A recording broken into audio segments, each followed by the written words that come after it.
بسم الله الرحمن الرحيم الحمد لله والصلاة والسلام على رسول الله أما بعد. We are about to start inshallah the stories of the prophets, and we have chosen, because we have no options in front of us regarding your English books translated, otherwise I would have chosen another book. That is a book of Qasas al-Anbiya of Ibn Kathir rahimahullah. So whatever translation you have, inshallah, and verily I'm going to tell you how I'm going to be talking about this book in a minute. First of all, we have to give a glimpse of Ibn Kathir, the author, and the book itself, and all of that inshallah within the beginning of this class. Ibn Kathir, his tarjama, his biography, is taken from the following book: شذرات الذهب، الدر الكامنة، ذيل تذكرة الحفاظ، وذيل الطبقات للسيوطي. All these books where I brought the tarjama of Ibn Kathir rahimahullah. His kunya, Abu Fida, his name is Imad, and he's known to be Ibn Kathir, a nickname. And he was in Basra, in Damascus. He was born in Majdal, a village, and this is from the cities of Basra, which is, by the way, Basra is not talking about Basra of Iraq, this is Basra in Bilad Sham, which is in the east of Damascus in the year 700 or 701. We're talking about Hijri dates. And he died after he had lost his sight on the year 774, makes him 74 or 73 years old. He was raised in the following way. His father was an orator, khatib, and he was delivering his khutbah to that village in Majdal. And after his birth by 4 years, when he was 4 years old, Ibn Kathir, his father, had died.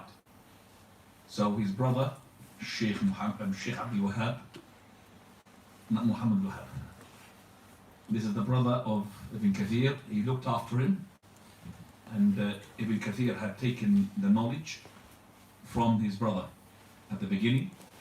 Then he went to Dimashq, 706, when he was many. His study was, most of it, targeted towards the fiqh and the hadith and the knowledge of the sunnah, which was the era at his time. So his shuyukh are too many.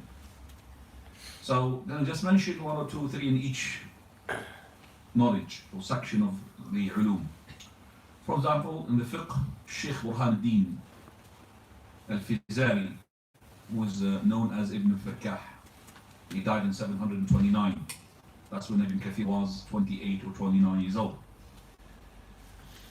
Also, from his shuyukh, Isa ibn Mut'im, and also Ibn al-Shahna, which is Ahmad ibn Abi Talib, rahimahullah. Also from his shuyukh, and is well known, and that is al-Mizzi, the one who had written the book Tahdi al-Kamal, and he died as Sheikh of his 742 when he was 40 or 41. Oh, sorry, 41 or 42. Ibn Kathir, he had actually benefited from Sheikh al-Mizzi, Jamal Yusuf ibn al-Muzakka al-Mizzi, and he had benefited from him so much, and also he married his daughter. So that's why you find that he was as well a historian, very good in history, Ibn Kathir, because of Mizzi, well known for his book. He had also read onto Shaykh al-Islam ibn Taymiyyah. Shaykh al-Islam ibn Taymiyyah, he was the Shaykh of his era. 728, that's the death of Ibn Taymiyyah, which makes him about 28 to 27, that is Ibn Kathir. He had loved him so much, and he had been affected with his madhab, methodology. Ibn al-Imad, he says regarding this that Ibn Taymiyyah, he was some sort of a special person to Ibn Kathir. And he used to as well take his fatwa regarding, for example, the talaq. The talaq at that time, Ibn Taymiyyah had changed it from saying that the talaq, which is to be said 3 times, is to be mentioned once, to be corrected once. Whereas according to Imam Abu Hanifa, al-Shafi'i, Imam Malik, Imam Ahmad, the person who says talaq, talaq, talaq, he said what? Talaq. That's it, finished. Ibn Taymiyyah, he said, no, it's considered to be one, so he returned it to the original talaq at the time of the Prophet of Allah. And the one who had made it talaq, talaq, talaq to be 3 is the first one, Umar al-Khattab. And because of that, he was tested and he was in trials, Ibn Kathir, because he was taking the stand of Ibn Taymiyyah. Also, he had Sheikh Dhahabi, who is the historian as well, Shamsuddin al-Dhahabi, the one who died 748. Dhahabi, he was a student also from Sheikh Islam Taymiyyah. So he was a Sheikh, and also Dhahabi, in his Siyar Alam al-Nubala, he had made a biography of his student Ibn Kathir, rahimahullah. As from Egypt, Abu Musa al-Qurafi, he was one of his great sheikhs. And by the way, I'm as well abridging here and making not a lot, because I've written here a lot. I'm taking what I think is inshallah important. Right. His time.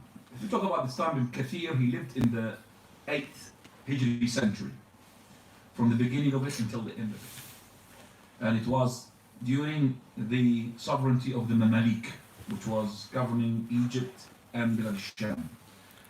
And that era of his was known to have fatwa from the Romans and the Tatarians, they call them the one place of place. And there was turmoils and coups as well taking place. But also at the same time, there was activity regarding science. I'm talking about the religious knowledge. And we could see that, for example, that the Umara, the leaders, they were trying to make a ministry of endowments which is full of scholars in order to make competition between them. But actually, all that was limited and in the circle of taqleed. Taqleed meaning to one of the madhab. So most of the scholars at that time, they were keen to make, for example, abridged books or concise of those big books that were concerned of madhab Hanbali, madhab Hanafi. But Ibn Kathir, rahimahullah, he was into the science of Quran, the tafsir, and the hadith. Ibn Kathir, he was like a mujaddid, a person who's revived in his written articles and written books. So when we talk about tafsir, he is an imam. When we talk about hadith, he's an imam. We talk about fiqh, he's an imam. In his tafsir, he's revived the following, that he was focusing on those Israeliyat, the news and the tafsir that comes from the books of the Torah. And that's why if you look at his book, which is Tafsir al-Quran Azim, which is called Tafsir Ibn Kathir, you'll find that there Sheikh Ibn Kathir rahimahullah would focus upon these stories and would say that they have no foundation. And he was an imam, and that's why he was so in love with him. So he was, as I said, he borrowed so many of his opinions and he adapted so many of his opinions, rahimahullah. Now his rank and how the scholars reckon him, Ibn Kathir, as I said, he was highly ranked in all this knowledge of tafsir and also in hadith and fatwa. Imam Dhahabi was his teacher. He made him his al-Imam al-Muhaddith al-Mufti, Mufti Sab, Muhaddith, you know Muhaddith Hadith, al-Bari, immaculate, faqih wa mufassir, also faqih, fiqh, halal al-haram, al-mufassir, interpreter of the Quran, naqal, and he quotes له تصانيف مفيدة. He's got so many books which are beneficial. Ibn Hajar rahimahullah, which we call him the leader, Amir al-Mu'mineen after Bukhari, Ibn Hajar in the hadith rahmatullah alayhi. Ibn Hajar, he had praised him, but at the same time he did not say that he is the highly qualified Sheikh of Hadith, as we're going to see in a minute. He says that he had, Ibn Kathir, worked into the Hadith and he looked into the Hadith memorization. But the words of Ibn Hajar was not really like sort of, he's talking about, for example, Imam al-Bukhari. Bukhari is much greater.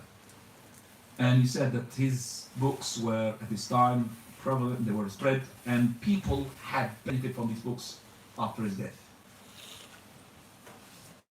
And other scholars, they said lots of things about it. Ibn Kathir, as I said, he was known to always follow and trace whatever is being narrated to make sure that this is authentic.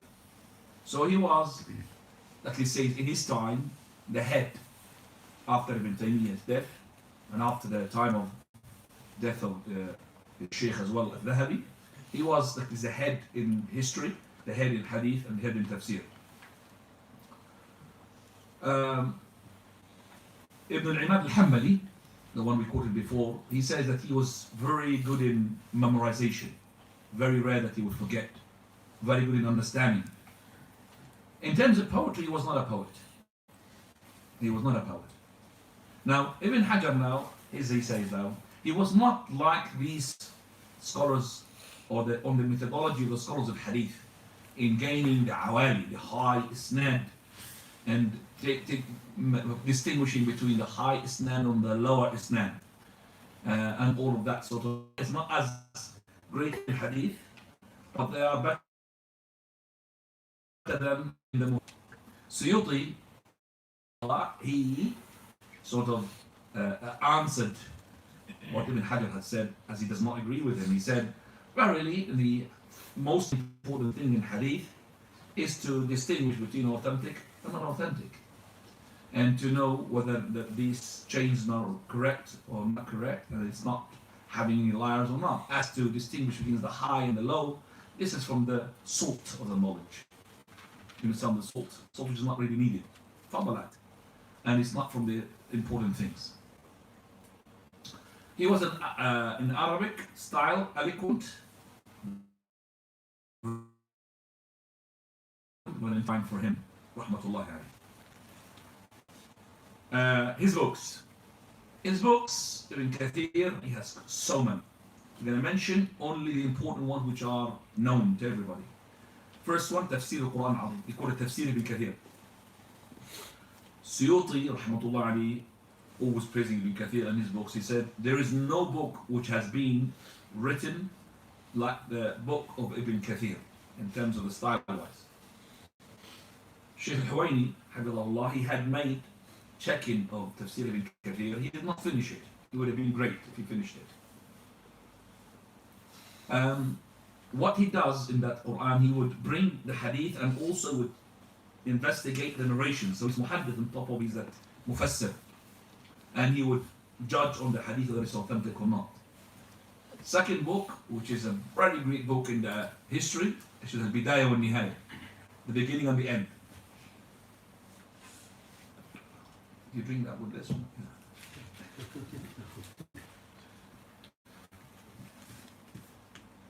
This Bidayah wal-Nihayah, you have Sulaiman al-Ashqar, brother of Umar al-Ashqar, had checked it. Rahmatullahi alayhi, he died, him and his brother. He died before his brother, Umar al-Ashqar. And I remember when I was with the Sheikh, Sulaiman and Umar al-Ashqar in the room, and I taken the book that is Al-Bidayah wal-Nihayah from the Sheikh himself, Rahmatullahi alayhi. Ikhtisar Ulum al-Hadith ibn Salah, also great book for the people who want to learn knowledge of hadith. Beginners, they start with this. So Ibn Salah, and this is the concise, Allah Ali, may Allah mercy upon him, the muhaddith. And Shaykh al-Albani said, great muhaddith.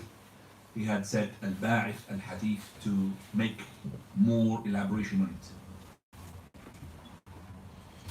Also, al-Madkhal ila Kitab al-Sunan. Kitab al-Sunan al-Bayhaqi. It's like he made ikhtisar to it, abridged as well. Also, he made an article regarding, or treatise regarding jihad. And also, he's got the Takmil في معرفة الثقات والضعفاء والمجاهيل.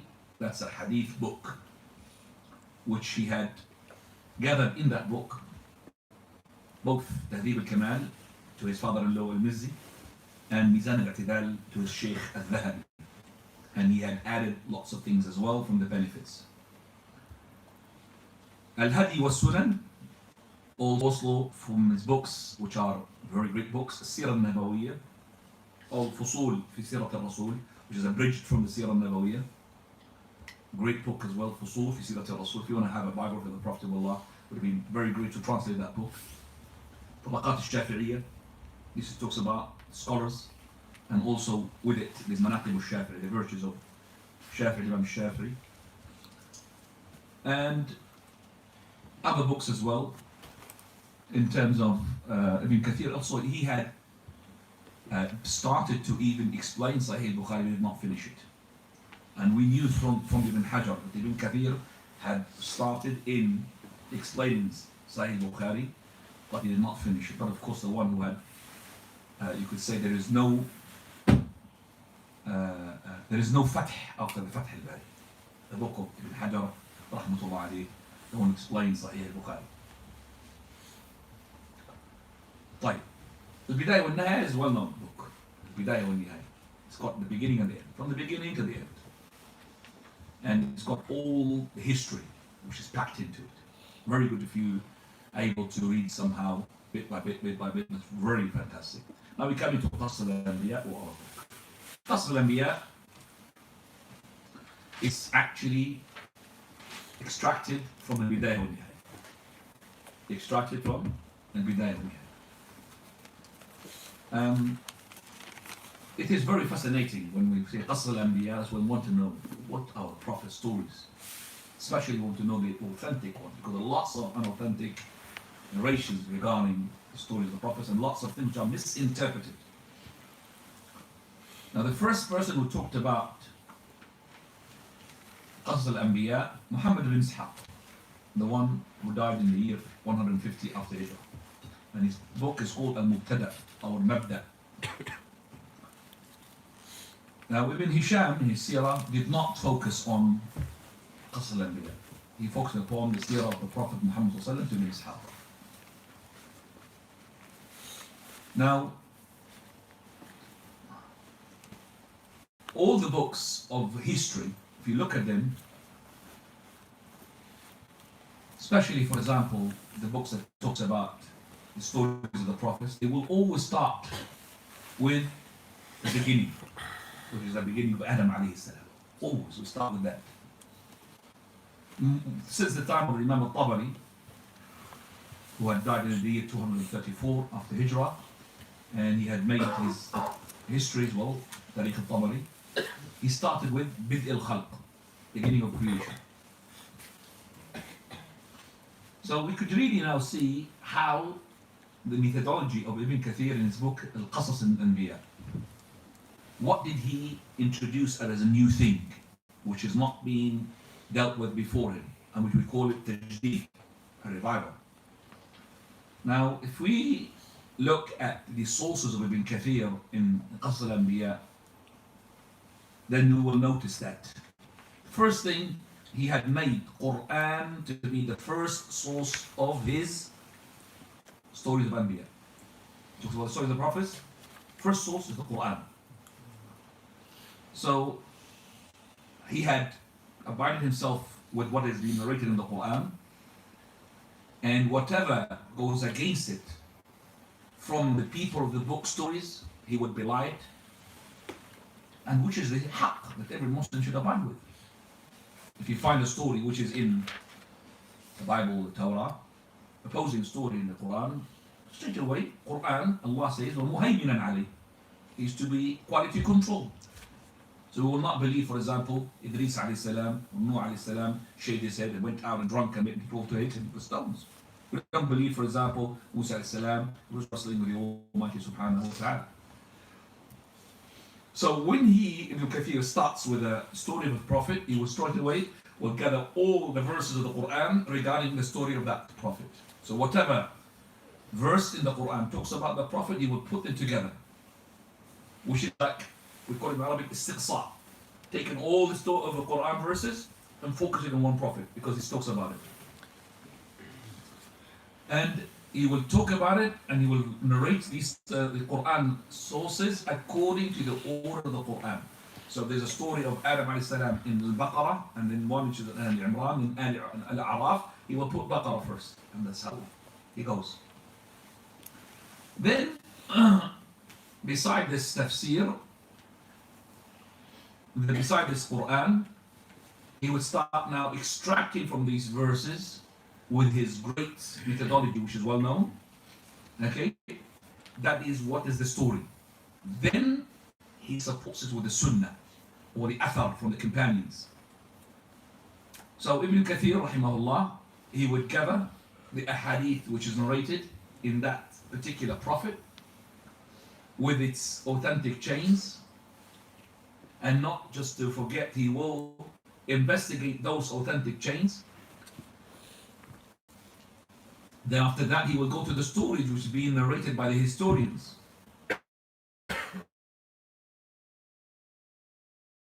What goes? The most important scholars that Ibn Kathir, he takes from them, Muhammad ibn Ishaq, which is in his book Al-Mubtada or Mabda, as we said, and Ibn Jarir al-Tabari in his historical Tarikh, and also tafsir, his tafsir ibn Tabari, tafsir al-Tabari, and also Ibn Jarir al-Tabari, who also called a Tarikh. Ibn Asakir, got a Tarikh as well, history.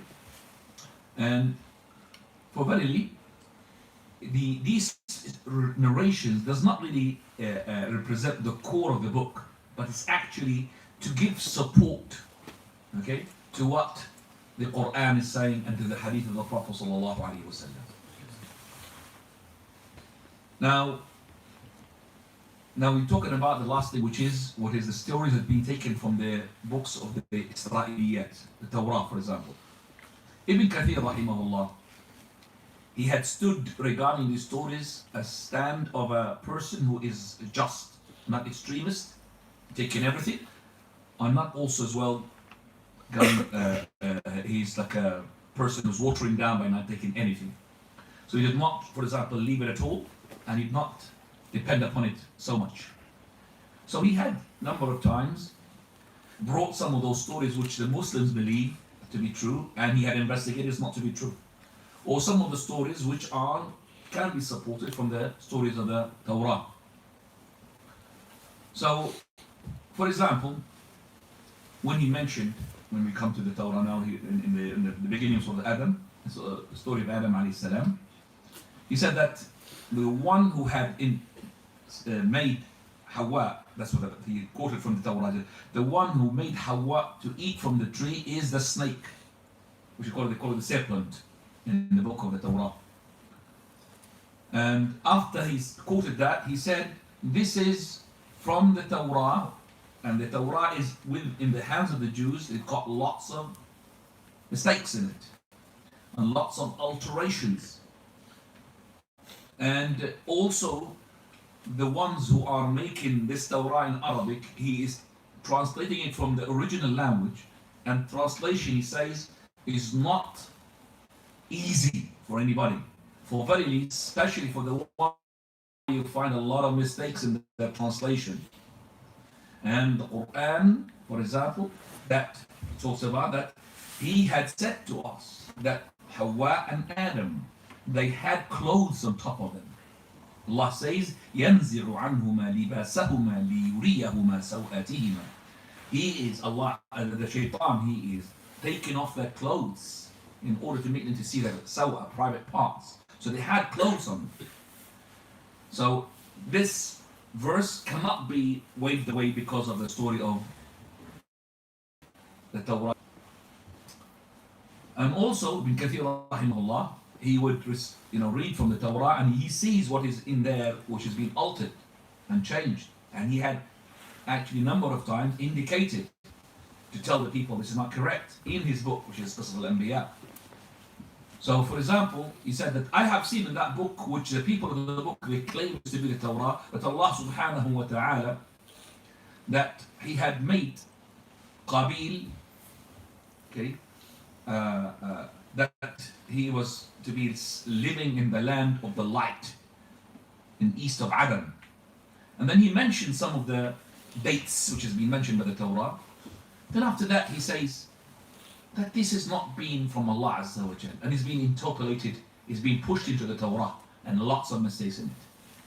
And I've been able to see a quotation here from the Qasas al-Anbiya. We'll leave that inshallah, because it's just enough to show that Ibn Kathir rahmatullahi will not leave a story from the Torah without being checked. If it goes along with the Quran and the Sunnah, he will leave it. Because the Prophet said, Hadithu an Bani Israel wa la haraj.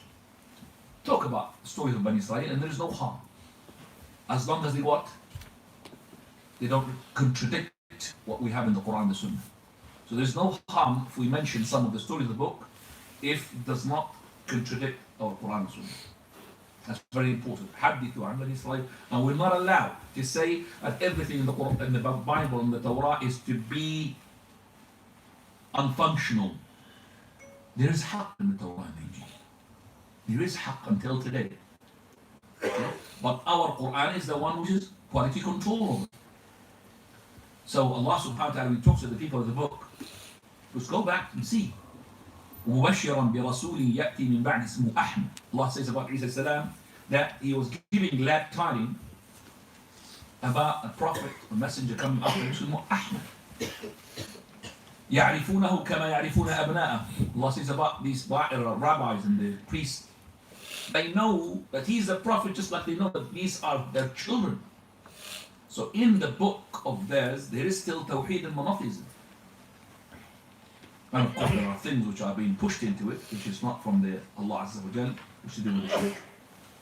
So Ibn Kathir had very, I would say that he was saved from what the historians before him and the interpreters of the Quran as a quagmire, swamp full of lots of sewage.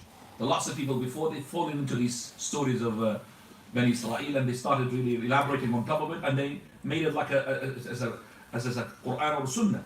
Ibn Kathir was not the case, rahmatullah. And that's the revival, that's the tajdeed that I was talking about.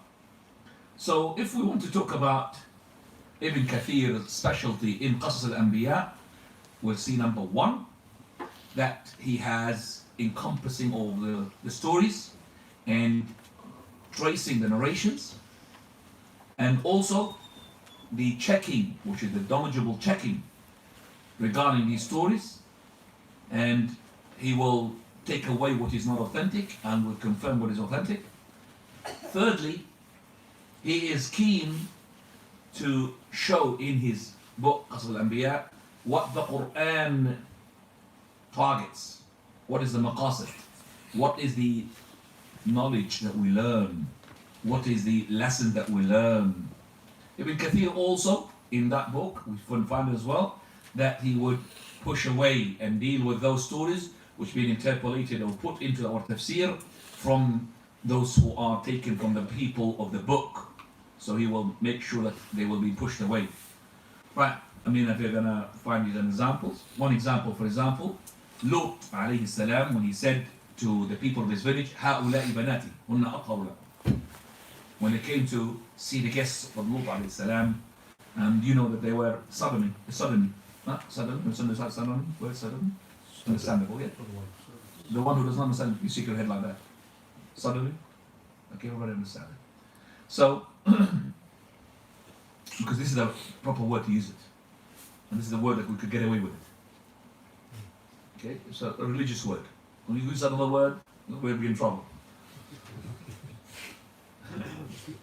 Sodomy, so when they wanted to his guests, they said, these are my girls, they're pure for them. So some people think, oh, he's like presenting fornication with his girls. So Ibn Kathir deals with that. When he said, this is my girls, my daughters. Why do you want these men? And also Yusuf alayhi salam, when he said, وَلَقَدْ هَمَّتْ بِهِ وَهَمَّ بِهِ. Allah says, he had hammat bihi, that she wanted to him, and he hamma biha. What was the proper interpretation? Also in Al-Khalil Ibrahim alayhi salam, when he told the people, بَلْ فَعَلَهُ كَبِيرُهُمْ هَذَا. When they asked him, who done this, demolished all these statues, he said, ask the one which is the big one. So he's as well wanted to say that he's not a liar by saying that, and he wanted to as well interpret and make interpretation properly in that. It's just to show how naive they were. Right, so this is, I would say, a section that the historians before him, the Mufassirun, did not focus upon. Like Ibn Kathir rahmatullahi alayhi, and which makes him as an imam in tafsir. A man also in giving us the goals and the targets and the lesson that we learn from the story of the Prophet. It's not just when we read a story, we need to know what do we learn from that story. Right, so this is, we could say that he is a mujaddid rahmatullahi alayhi, and by which we have finished, alhamdulillah, the biography of Ibn Kathir in abridged, very abridged, and also some light onto his book Qasas al-Anbiya. Right, coming to the book now.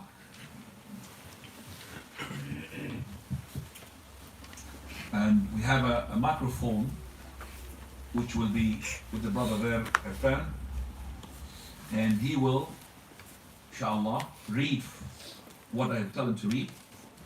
And by the way, my book, which I'm going to read from it as well, is Qasas al-Anbiya being checked. So some of those things I'm going to skip. I don't know your translation, has it got it or hasn't got it, but I will point out. Right, so let's start with Qissat Adam, the story of Adam alayhi salam, what is being narrated. First of all, in the Quran, the Imam Ibn Kathir, he had mentioned so many verses. You have these verses, Arfan? Okay, don't worry, because these verses will be discussed in details later on. So I would leave those verses and go directly, straight away,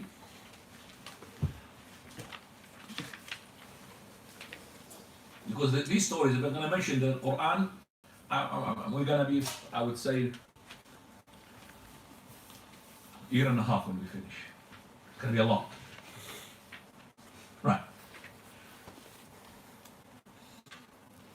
Let's say when he says, Rahmatullah alayhi,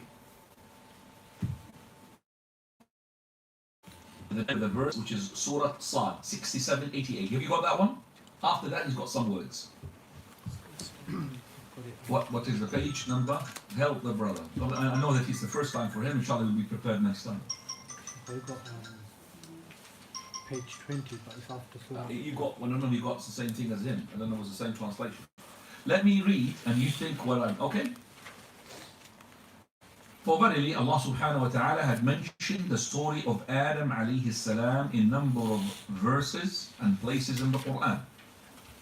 And we've talked about that, all of it in our tafsir book. You got it? And this one is page 20. Yeah, Page 20.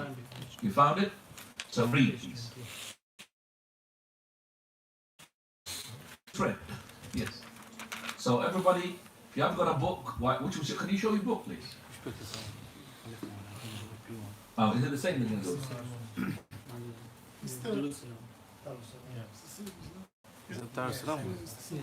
after the verses? So that's why I'm just saying, brother, we don't have one copy. I would have loved even not to use a book to go through like this, but that's debatable. If you want to debate that, I don't mind. I could just do it with my own adapt books. It's like this, but as I said, some of the brothers want books. Let's go. Bismillahirrahmanirrahim. This was the story of Adam narrated in different parts of the Quran in different verses. We have already spoken about them all in our book of tafsir.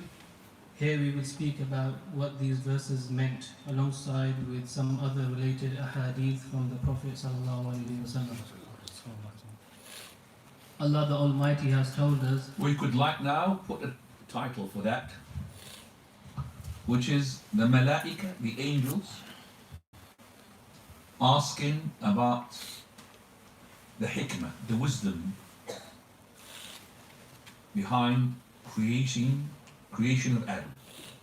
So that's the title or subtitle for that. So basically, that now the author is going to talk about angels are asking the Almighty subhanahu wa ta'ala the hikmah, why the creation of Adam. Now, Allah the Almighty has told us that He has addressed the angels, saying to them, always translation of which? translation of which I will say some of the verses just to be, it was well important to read the words of Allah. وَإِذْ قَالَ رَبُّكَ لِلْمَلَائِكَةِ إِنِّي جَاعِلٌ فِي الْأَرْضِ خَلِيفَةً. Translation? translation of which I am going to place a Khalifa in the earth. He expressed of his intention of creating Adam and his progeny, of whom one generation would succeed another, as he has said in another verse, وَهُوَ الَّذِي جَعَلَكُمْ خَلَائِفَ الْأَرْضِ. translating the meaning in English, and he is the one who has made you to succeed one another on the earth. The same verse as well, Surah Al-Naml, وَيَجْعَلَكُمْ خُلَفَاءَ الْأَرْضِ. And he also said, translating into English, and he will make you to succeed one another. Thus he informed the angels about the purpose of the creation of Adam and his progeny. The angels sought more information about the divine wisdom of creating Adam, and not as to launch any protest or to demean the position of mankind, as may some misunderstand. They said, For example, he's saying that the Malaika, they're going to ask the question to Allah subhanahu wa ta'ala. And that is, أَتَجْعَلُ فِيهَا مَن يُفْسِدُ فِيهَا وَيَسْفِكُ الدِّمَاءَ. Translation of which? will you place therein one who will make mischief and shed blood? They are not saying this to object on Allah subhanahu wa ta'ala creating Adam. And they're not saying this to belittle the creation of Adam. They did not say this as well as of an envy to Adam. No. This is like some of the, even he says that some of the ignorant mufassirin, interpreters who say that Adam alayhi salam was created, the angels were just questioning. They were not objecting. Because what they have seen creation before Adam, which is the jinn. Allah says in the Quran that He had created the jinn aforetime, before them, before Adam. So they've seen these creatures, which are not from the same like them. They have been spreading mischief in the land and spreading and as well killing people and making massacres and all of that. So they have seen that this creation is the same thing. So they're asking Allah that you're going to be placing into that people who done the same thing. I mean, what is the hikmah? And what is the here? They're not saying what is the hikmah. They're asking Allah Azza wa Jal as to say that we are the ones who are always praising you, O Lord. So they're not denying, nor they are belittling Adam, because later on they will prostrate to Adam. Now, They said, translating into English, will you place therein one who will make mischief and shed blood? It is said by Qatada that the angels knew that this is going to be the case, as they had observed of other creatures who lived on the earth like jinn before Adam. Alayhi salam. right, this story of Qatada is unauthentic. But we could see that from the meaning of the ayah. Okay, so from the Qatada, right, we're not really authentication. We don't have authentication of that. But we know from the story of the Quran, yes, because it says later on, Na'am, they say, Abdullah ibn Umar radiallahu anhu. and also Abdullah ibn Umar is not authentic. That's why I'm just saying there are going to be lots of things like this. Abdullah ibn Umar is not authentic. Go ahead. Translating into English, and we glorify you with your praise and sanctify you. Can we just skip, when it says not authentic, skip Abdullah ibn Umar? Otherwise we're going to be here forever. Ibn Abbas radiallahu anhu said, It's not authentic. Go ahead. Mujahid said, Not authentic. Rabi' Right. Can I just ask you to say from the verse, وَنَحْنُ نُسَبِّحُ بِحَمْدِكَ وَنُقَدِّسُ لَكَ. Is that okay? You get that verse? The angel said, translating into English, glory be to you, we have no knowledge except what you have taught us. You are the all-knowing, the all-wise. So anything before that, which is being narrated, is unauthentic. Okay? And the one you're going to be saying is authentic. Right. نحن نسبح بحمدك ونقدس لك. We will glorify, that means the angels saying, oh Lord, we are the ones who glorify your praise, and we are the ones who are obedient. So, go on, translate. It meant that you are glorified, that anyone could acquire from your knowledge except what you have taught them. As he said in another place, translating into English, they cannot attain any of his knowledge except what he wills. Also, he then said, O Adam, tell them of their names. When he told them of their names, Allah said, did I not tell you that I know the unseen of the heavens and the earth, and I know that what you reveal and what you conceal? Meaning, I know the secrets and hidden of this existence, as I know the known and most manifest of every creature.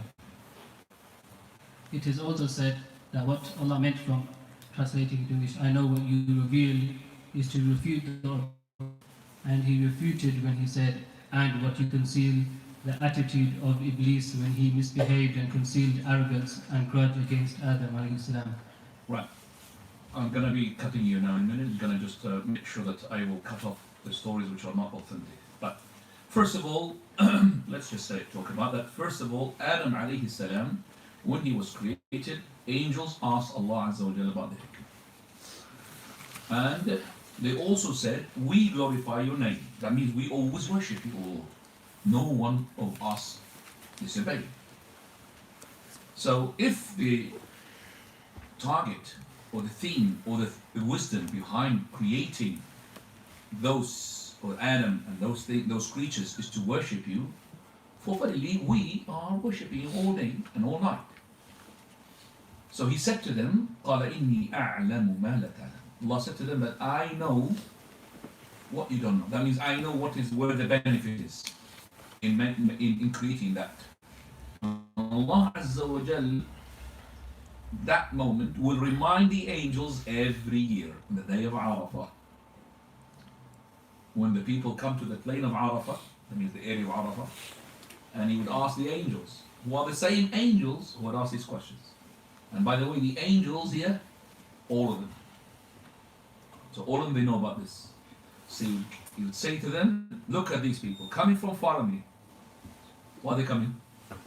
To worship you. They did not come to spread mischief, nor they came to what? Spread blood. Came for ibadah. So it's like reminding them every year, those are the ones you're saying. These are the offsprings of the one you said you're creating somebody who's going to, mischief in the land and make massacres. Look at these people. So these are the people. So that's why the angel will say, Subhanaka ma abadnaka haqqa ibadatik. Glorify to you. We did not worship with the right worship. Every time you see something like this, they will say the same thing, the angels. When they saw even the scale of the day of resurrection, to whom is the scale, O Lord? He said, to whosoever will, my creation. He said, Subhanaka ma abadnaka haqqa ibadatik. When they see the scale, how precision it is, and it weighs everything. Subhanaka ma abadnaka haqqa ibadatik. So, basically, he said that from those offspring of Adam, they will be righteous, they will be prophets, there will be siddiqeen, truthful ones, there will be martyrs. All of these people will be from Sallallahu Alaihi Wasallam said. Are you with me? Tell him which page. If you're not with me, let me just translate. Let me find it. The believers on the day of resurrection, they will get together. And they will say, if we just intercede to our Lord, so they come to Adam, they will say to him, Anta Abu al-Bashar, you are the father of mankind. خلقك الله بيده. Allah created you with his own hands. وأسجد لك ملائكته, and he made his angels to prostrate to you. وعلمك أسماء كل شيء, and he taught you the names of everything. Hadith. This hadith is a clear cut. Number one, that Adam is the father of mankind. You understand that? So any person to say that there is before Adam monkeys and apes, that's a clear cut. I'm talking about for those Muslims, وَالْعِيَاذُ بِاللَّهِ, who adopted such an opinion. And by the way, this opinion is a new thing from them that they came up with. No, there are people before them and made books about that. They must have read these books and they just thought, oh, let's just come up with this new era. And there is no what? There's no khalq, there's no creed. That's the whole sort of fundamental, the core of that theory is that there is no God, there's no creed. So he is the father of mankind. So that means he is the first human being. From him, everybody comes. We have to learn this. And any person who says other than that, he is talking about divine, which he has no authority of. This is all of it misguidance. And also, you could see that the Imam Ibn Kathir rahimahullah, from the stories here, that he's got the same opinion as Imam al-Bukhari rahmatullahi alayhi. That is, Allah Azza wa Jal taught Adam all the names of all the creations. Madhab al-Bukhari and Madhab Ibn Kathir rahmatullahi. Then Allah subhanahu wa ta'ala, he says, ثم عرضهم على الملائكة. These names he had told them to the angels. فقال أنبئوني بأسماء هؤلاء. For those creation, come on, tell me the names of them. إن كنتم صادقين, if you're truthful. Al-Hasan al-Basri, he said, when Allah subhanahu wa ta'ala created Adam, the angel said, Allah, our Lord, will not create creation except that we will be more knowledgeable than him. Al-Hasan al-Basri, great Imam, comes in the era of the followers after the companions, scholar, he says, when Allah subhanahu wa ta'ala, and by the way this is authentic from him, and when Allah created Adam, the angel said, Allah, our Lord, does not create any creation except that we, the angel, more knowledgeable than him. So Allah subhanahu wa ta'ala had showed them they were wrong. Because Adam now, he knows something they don't know. أنبئوني بأسماء هؤلاء إن كنتم صادقين. Tell me the names of these creations if you are truthful about saying that you are more knowledgeable than any creation Allah will create. قالوا سبحانك لا علم لنا إلا ما علمتنا إنك أنت العليم الحكيم. Subhanallah. Glorified to be all. There's no knowledge except that knowledge that you have taught us, given to us. إنك أنت العليم. You are the one who is the most knowledgeable, all wise. That means glorified to be to you. There is no one to encompass anything from your knowledge except from what you grant. ولا يحيطون بشيء من علمه إلا بما شاء. No one encompass anything from his knowledge except for what he wills. قال يا آدم أنبئهم بأسمائهم. Then I said to Adam, go on, tell them the name of these creations or these creatures. فلما أنبأهم بأسمائهم, when Adam had told them the names, قال ألم أقل لكم, he said to them, Allah the Almighty, إني أعلم غيب السماوات والأرض. I know the knowledge, the unseen of the heavens and the earth. وأعلم ما تبدون وما كنتم تكتمون. And I know what you hide and what you say openly. So, when Allah subhanahu wa ta'ala, he says to the angels, وَإِذْ قُلْنَا لِلْمَلَائِكَةِ اسْجُدُوا لِآدَمَ فَسَجَدُوا إِلَّا إِبْلِيسَ أَبَى وَاسْتَكْبَرَ. All the angels, they've been told to prostrate. All of them prostrate except for Iblis. He refused and he was in pride and arrogance. This is an honor from the Almighty subhanahu wa ta'ala to Adam. When he created him with his own hand and he blew into him the soul, as Allah says, فَإِذَا سَوَّيْتُهُ وَنَفَخْتُ فِيهِ مِنْ رُوحِي فَقَعُوا لَهُ سَاجِدِينَ. Surah Al-Hijr. And that is, if I to be set him in proportion and I blew into him from the ruh and he attributed that ruh to Allah, it's a creation of Allah, attributed to him as an honor. فَقَعُوا. Then you angels prostrate, go down to prostrate. So these are four noble things Allah had honored Adam with. Number one, he created him with his own hand. Allah created Adam with his own hands. وَنَفَخَ فِيهِ مِنْ رُوحِهِ, and he blew in him from his soul. And third one, he had commanded the angels to prostrate to him. And also the fourth one, that is, he had taught him lots of names. And we could add a fifth one, that he is the father of mankind. So you've got four mentioned here. And the fifth one, he is the father of what? Mankind. As an honor. That is why Musa, the one whom Allah spoke to, Allah spoke to Musa alayhi salam, and he had a debate with Adam, with Mala al-A'la, in the highest inhabitants, there in the top. Anta Adam Abu al-Bashar, you are Adam, the father of mankind. That's number one. خلقك الله بيده. Allah created you with His own hand. ونفخ فيك من روحه, and He blew into you from His soul. وأسجد لك الملائكة, and He had made the angel to prostrate to you. And وعلمك أسماء كل شيء, and He taught you all the names of everything. This is how the people at the time of the day of resurrection they would say, and all of this to be authentic, by the way. What I just mentioned now is authentic. Right, so alhamdulillah, now we know Adam was created. Now how and what is the creation of Adam alayhi salam from what? Adam, is he a prophet or is he not a prophet? Prophet or not prophet? How do we know he's a prophet? Do we have a verse to say Adam's a prophet? No, we don't. But we do have the Prophet Muhammad testifying this. Abu Dhar is asking him, Messenger of Allah, is Adam a prophet? He said, yes. Allah talked to him. Not just a prophet. Who are the three prophets whom Allah talked to them? Adam, Muhammad, and Musa. Talk to them without intermediary. That Jibreel alayhi salam. Adam, Muhammad, and Musa alayhi salam. So he was Nabiyyun Kallam. Not only that, he is Prophet Adam. Different amongst them, the scholars, is he a messenger or a prophet? Is he a messenger or a prophet? Some say that, most of them they say he's a prophet. Some he says a messenger. Well, at his time, there was no disbelievers. There was all of them what? Believers. But he was commanded to convey the message to all of them.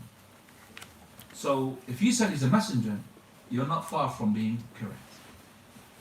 So that could be a prophet, and he's a prophet definitely, and he could be what? A messenger, Rasul. Now we said that he is the first human being, and that is very important to know that he is the first man. From him everybody came. Even Hawa, she came from him.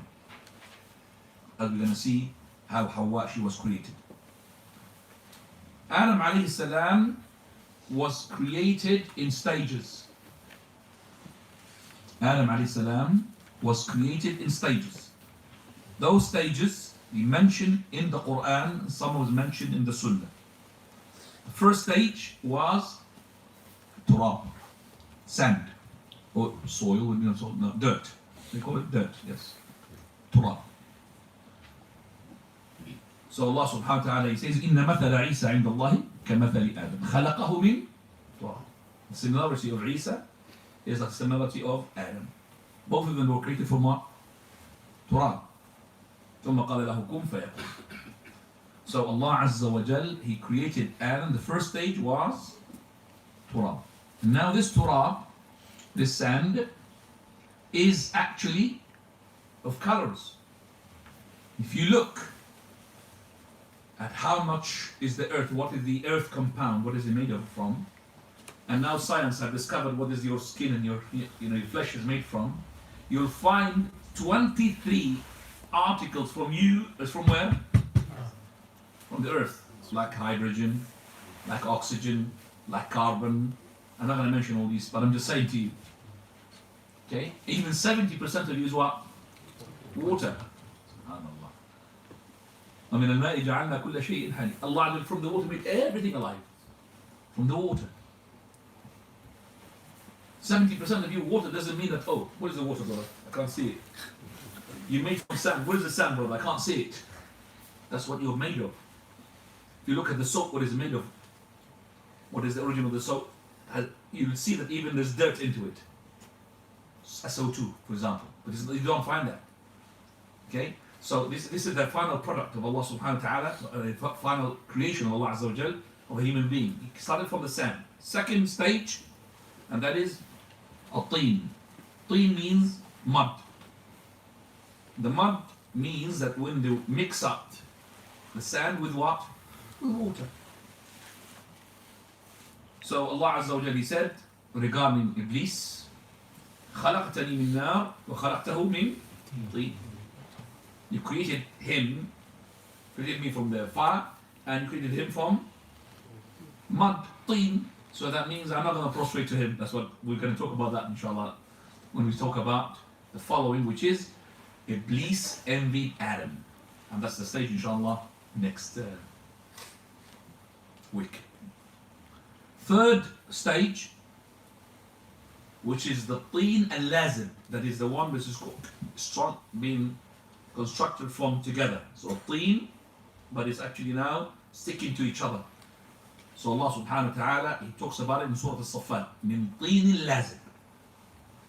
Fourth stage, a teen, the mud, which is al-aswad, black, where the things which are in the teen, they have got together and they are really now like processed chemically with each other. And this we call it al-hama al-masnoon in Surah Al-Hijr.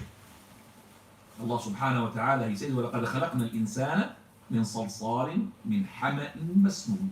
Hama masnoon means that is the black mud.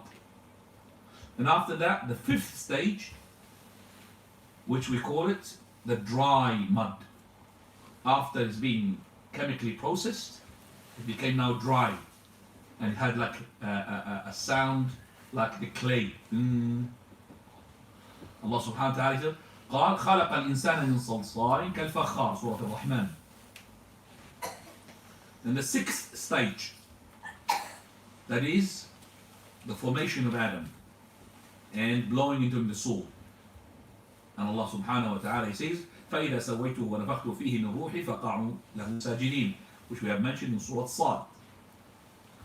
Allah subhanahu wa ta'ala, He created Adam, we said, from the turab, and the turab is lots of colors. Prophet sallallahu alaihi wasallam, he said, Allah Azza wa Jalla created Adam from a qabda. Qabda means what? Grasp. قَبَضَهَا مِنْ جَمِيعِ الْأَرْضِ. Allah grabbed that grasp from the whole of the earth.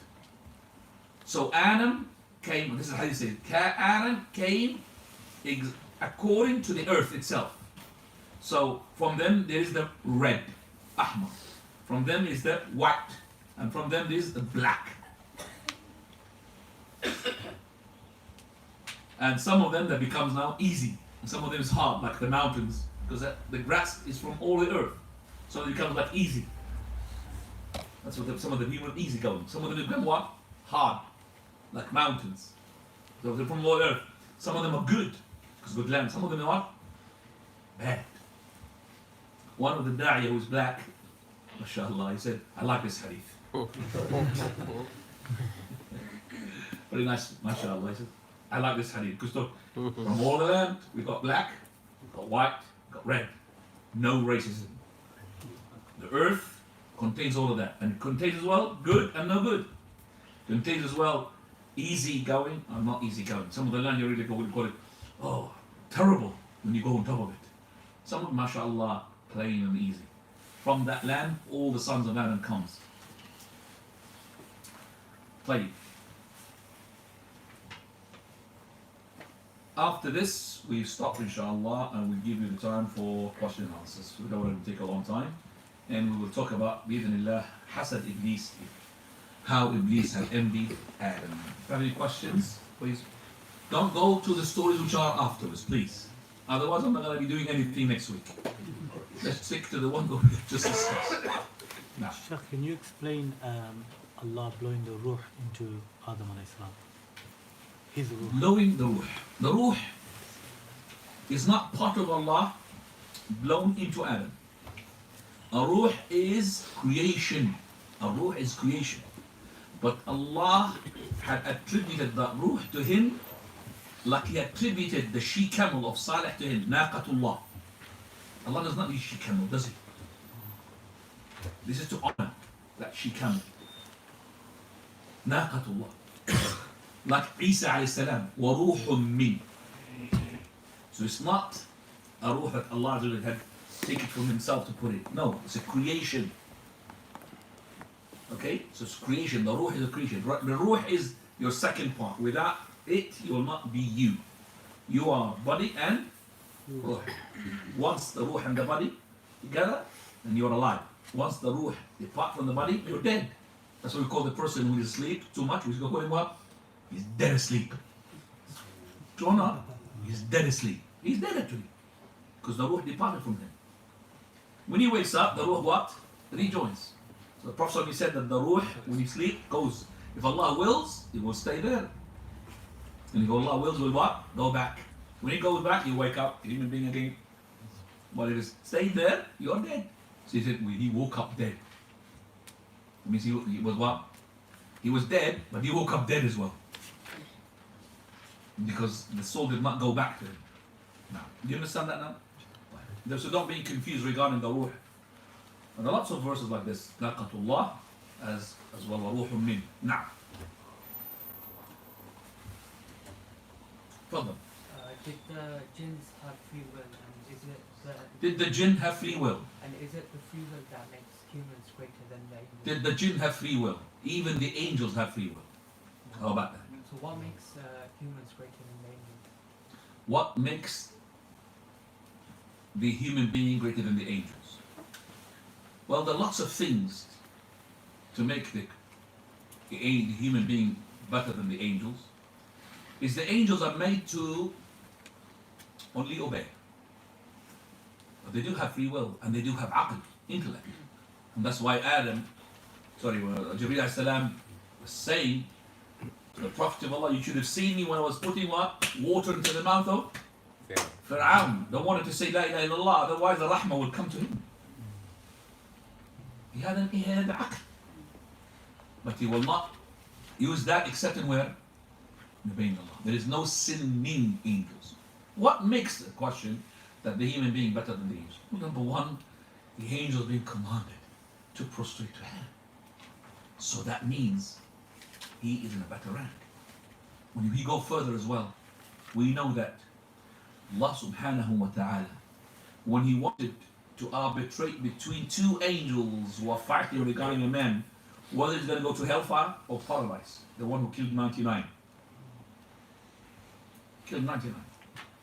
He went to ask the people, where should I go? I want to repent. He said, go to the priest. The priest is ignorant. Asked him, I've killed 99. Can I repent? No repentance. He killed it, made him 100. So this ignorant man had, met his fate. This is the price you pay for ignorance. He killed him.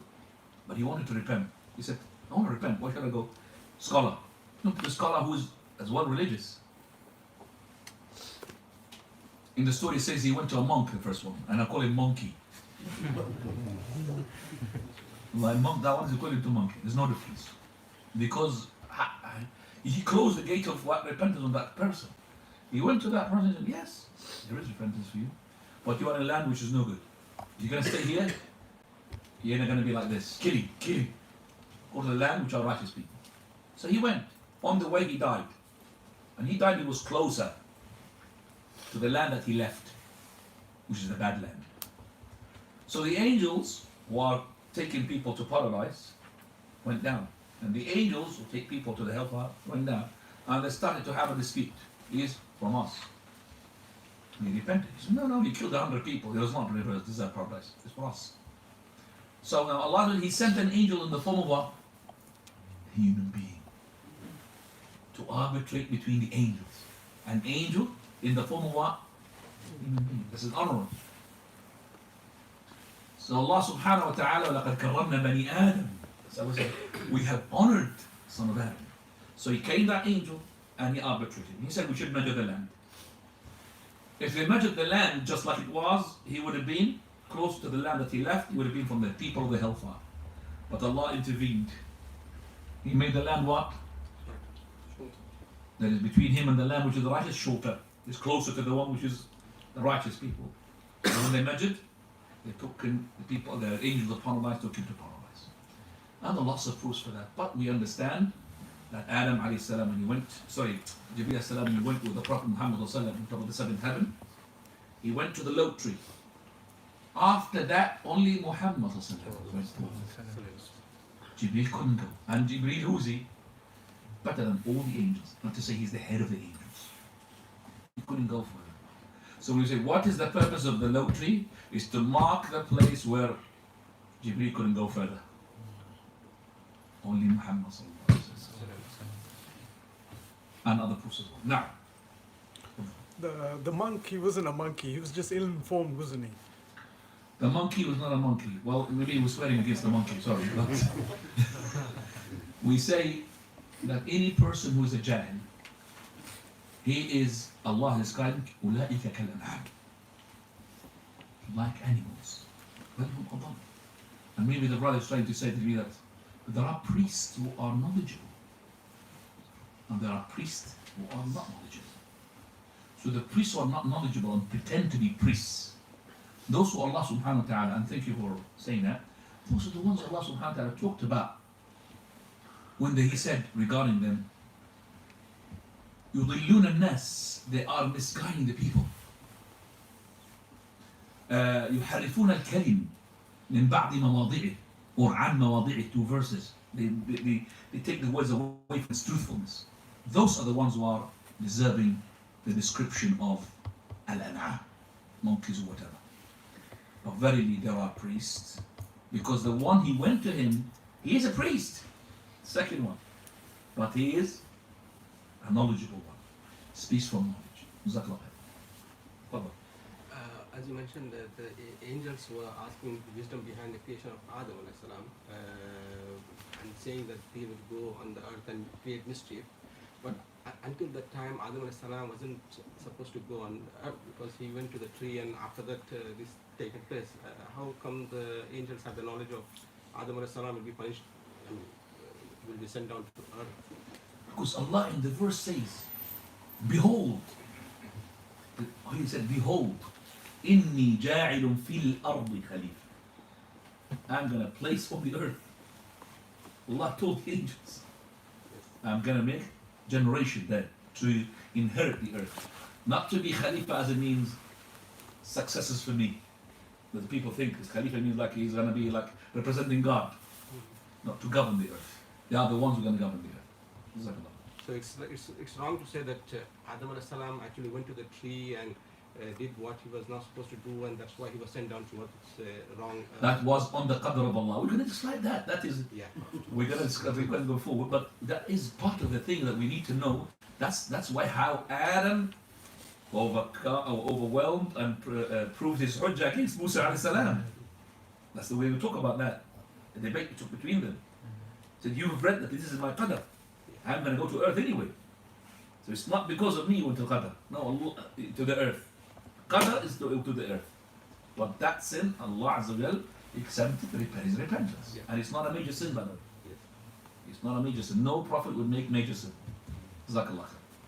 Tfaddal. What's the ruling on Muslims who believe in evolution? What's a Muslim ruling that he believes in evolution? What's the ruling on a Muslim? Or one Muslim? Well, we'll say, not ruling. Any person who believes in Darwin theory, he is, and he's been established the hujjah upon him, is kafir. Has to establish the hujjah against it. Because some of them, they say, no, I believe in Adam, but I believe before Adam. Adam is the first kid. But how Adam came, there's the stages. So, there's got stages before the first stage. That's what they say. Stages before the stage. First stage. So, that's why some of the people, scholars or knowledgeable people, they were hesitant to say if that person who had said what you have said, I know what you're talking about, is he a Muslim or is he not? Because it's clear cut for us.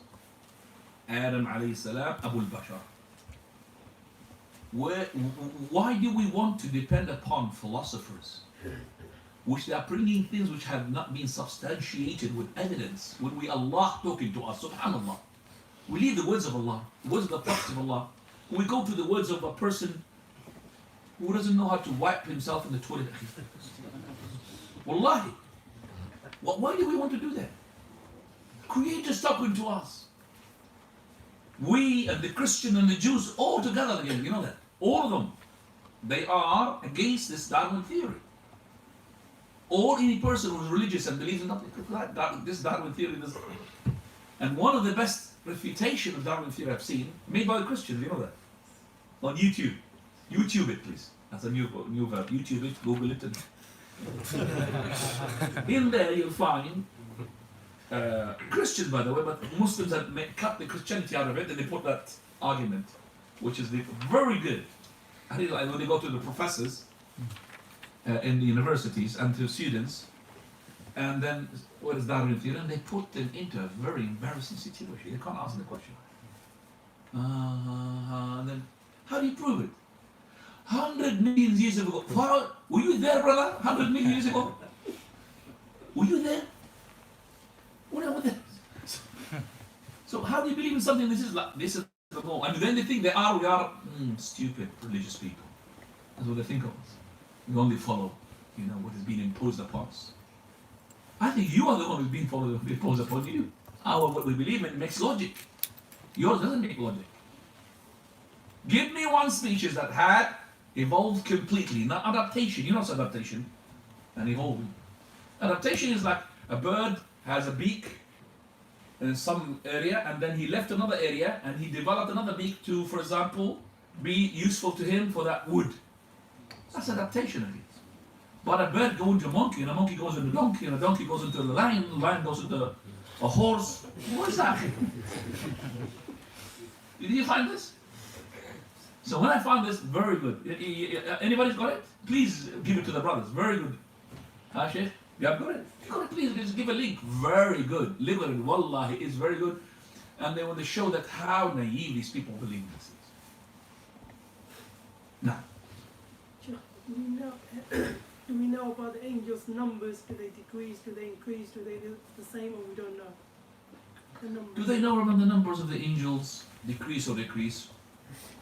Allah subhanahu wa ta'ala had created the angels. There's no such thing that we know about angels dying and angel being given birth to angels. We don't have that knowledge. But we know that there is al-Bayt al-Ma'mur on top of the Kaaba. That is the Bayt al-Ma'mur for the angels. Every day, 70,000 angels, they go and rotate there and they